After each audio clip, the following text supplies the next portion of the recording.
Peace, peace, peace.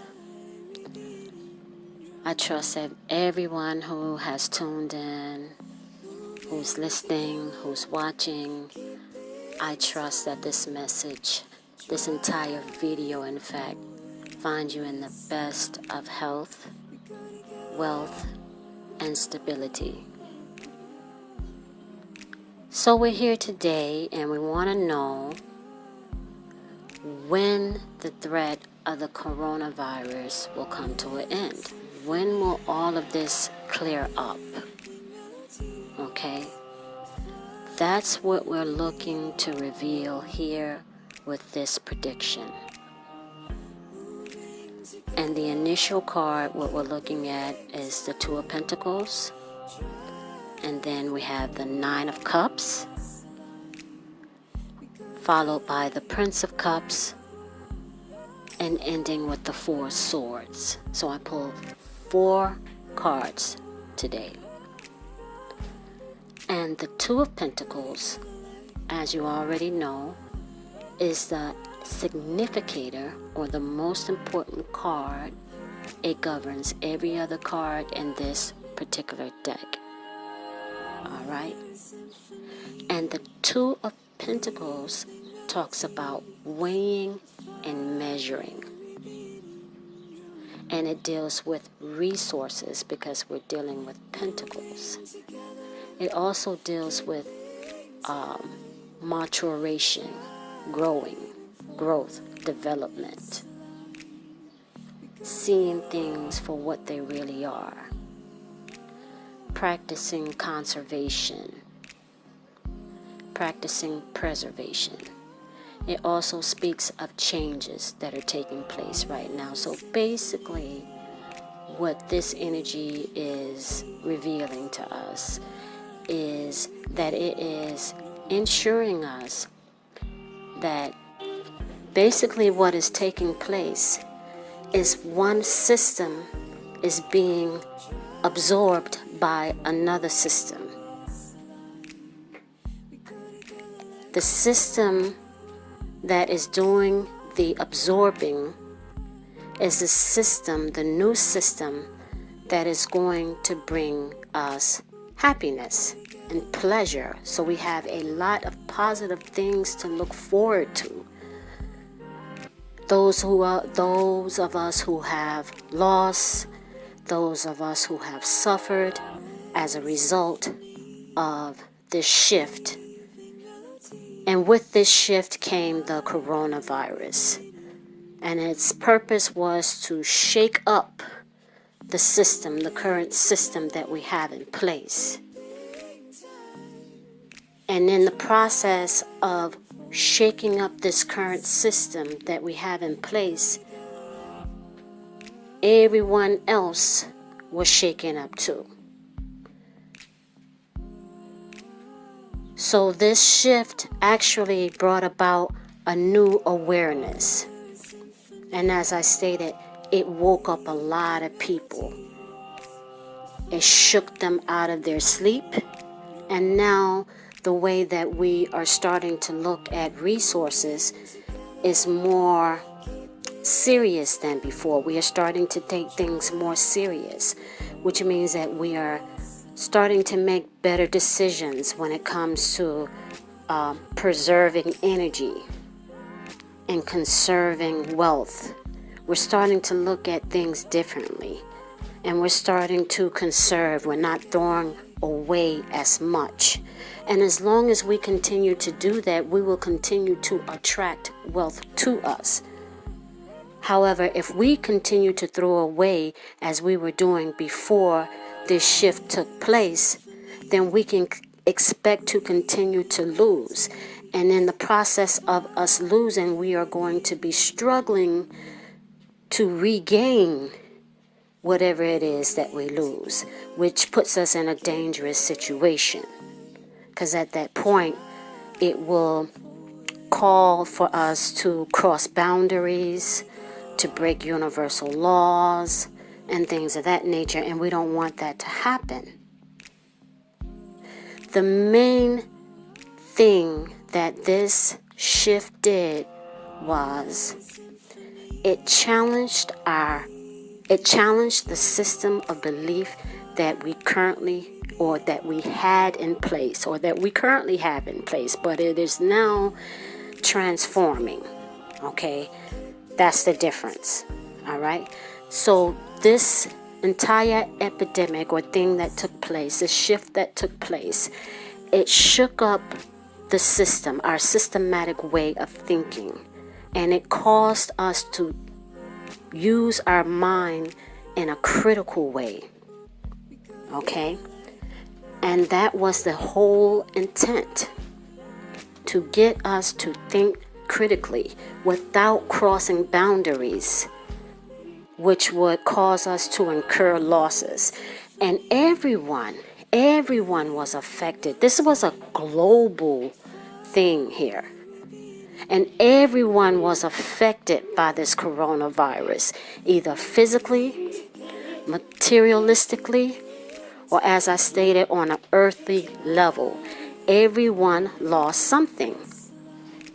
Even if there was a disease, and if someone caught it, they got sick, that is a loss. If someone died, that is a loss.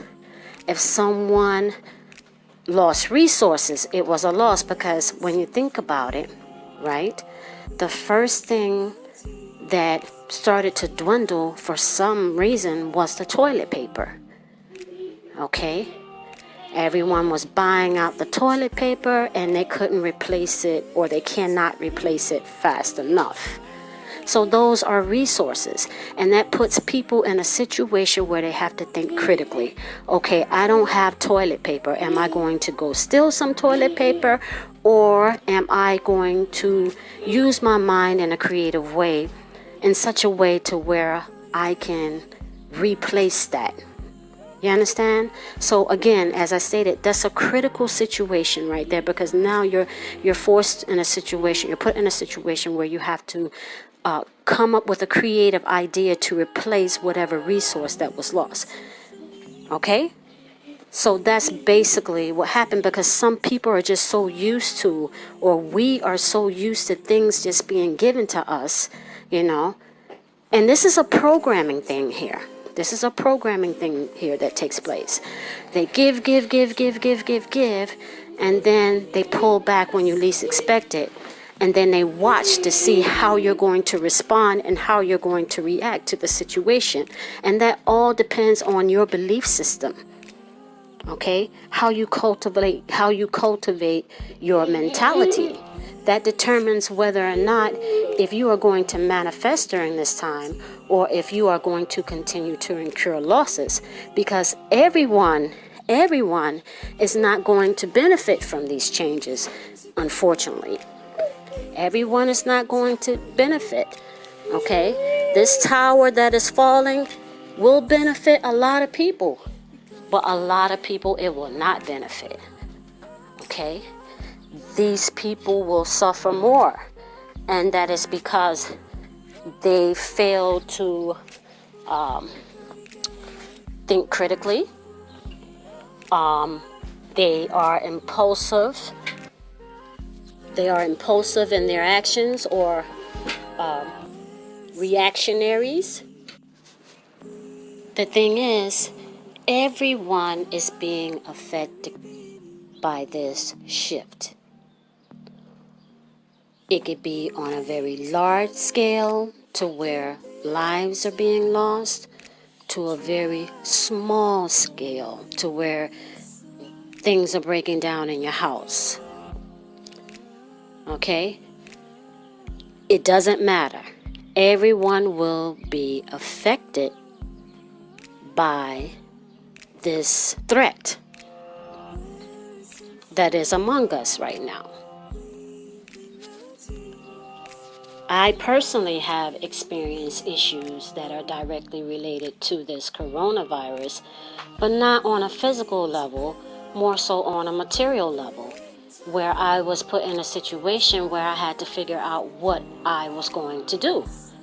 You understand? This is what I am talking about. These little challenges can manifest as small challenges, or they can manifest as greater challenges. They are going to put the mind in a situation to where it has to think. It has to change the way, it has to change its normal perception of things, and now it has to think in a way that aligns up with reality and logic. And that's what's taking place in the world right now. And if you have used this situation to your benefit, you can definitely expect to receive or to enjoy, find yourself enjoying the pleasures of the earth. You understand? I can see now where there has been a lot of cutbacks on prices, you know. Public transportation has been free. A lot of things, a lot of businesses, they have reduced their prices on a lot of resources. You know, a lot of things that were crazy expensive are now affordable, you know, if not free. How long this is going to last, I am not sure.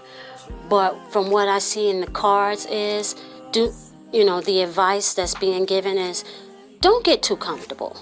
All right, don't get too comfortable in this situation to where you're enjoying things, because there's going to be another change. There's going to be another change. There will be another threat, okay, which is also designed to awaken us. There will be another opportunity to manifest greatness. You understand? If you missed out on this one, there will be another opportunity to manifest greatness. And it all depends on how you deal with your emotions. If you allow yourself to be led by fear, then you're just going to be led to further destruction. Okay? If you keep your emotions calm and you don't overindulge in your sensualities, then you can expect more peace, more blessings, more pleasure, more joy, and more sensualities. You understand? More time to indulge in the things that you enjoy doing. The whole point is not to allow the threat to control us to the point to where we are acting outside of what is natural, or acting outside of nature. And you can always tell when you're acting outside of nature, because you incur more problems. You incur a lot of unwanted attention. And that's not what you want. You don't want to be dominated by fear, because when you're dominated by fear, at that point you can be easily manipulated or controlled. When you're easily manipulated and controlled, that means you can be misguided or misled in a direction that you are trying to avoid going. The Prince of Cups here in this reading, it reminds us to make decisions. It reminds us to make decisions that are based upon our higher mind, to make sure that we exercise authority when we're at a crossroad, that we are navigating authority when we are at a crossroad, and that we are not allowing our personal choices to be guided or dictated by our emotions or emotional responses, such as fear, anger, lust, strong desire. We want to make sure that all our decisions are guided by our higher mind, because whenever our decisions are guided by a higher mind, we are kept liberated. Our will is kept liberated, which means that we are free to move throughout the earth within the boundaries that has been set for us. The natural boundaries that has been set for us on an individual basis. We are free to move. Okay? Once we make decisions that are guided by our higher self. If we are making decisions that are guided by our impulses or dictated by our emotions, then what that's going to do is that's going to limit us. And so don't get too comfortable in your pleasure. And when you find yourself enjoying yourself and life is just so easy and it's coming really, really easy for you, don't get comfortable. All right? Don't get so comfortable. When people are giving you things and they are attempting to enchant you, don't get comfortable with that. All right? Because something is being hidden. All right? And you don't want to get so comfortable to where you exceed your balance. And then you're not prepared for what's to happen next. All right? So don't trust the system. Don't trust another's thoughts and beliefs. Learn to rely on your own. Okay? Because once you start to rely on your own, then you will have nothing else to worry about. Whatever threats that come about, or any type of epidemics or anything that manifests, or any of the shifts that are taking place, you won't have to worry about anything, because you're making decisions that are keeping you liberated from any type of obstruction. So I want to thank you guys for tuning in. I hope you guys gained something from this video. I do encourage you to like, share, and make sure you leave a comment. I will definitely get back to you. And make sure you subscribe if you are a new visitor. Thanks again. Peace.